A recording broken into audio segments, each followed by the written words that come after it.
أعوذ بالله من الشيطان الرجيم بسم الله الرحمن الرحيم ولا تتبعوا خطوات الشيطان إنه لكم عدو মুবিন।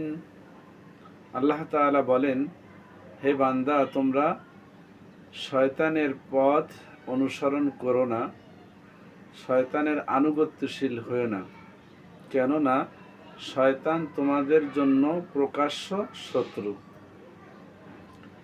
এই আয়াত দ্বারা বোঝা যায় যে শয়তান আমাদের কখনো কল্যাণকর কাজ করাবে না।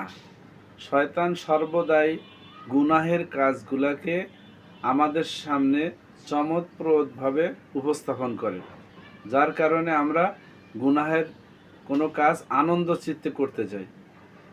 আসলে গুনাহের কাজ করার সময় যদিও শান্তি লাগে, পরবর্তীতে এর পেরেশানি অনেক বেশি হয়ে যায়।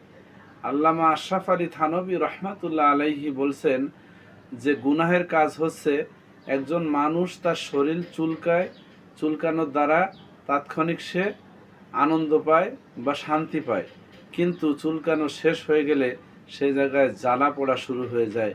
তেমনি একটি গুনাহের কাজ করার সময় সাময়িকভাবে আনন্দ এনজয় করলেও পরবর্তীতে এর দ্বারা বান্দা অনেক পেরেশানি ভোগ করে, অনেক টেনশন ফিল করে।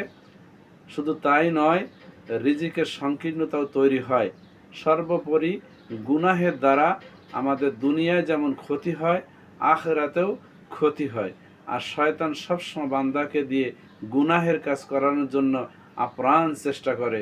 আল্লাহ তাআলার কাছে পানাহ চাওয়া উচিত, আল্লাহ তুমি আমাদেরকে শয়তানের ধোঁকা থেকে, ওয়াসওয়াসা থেকে হেফাজত করো।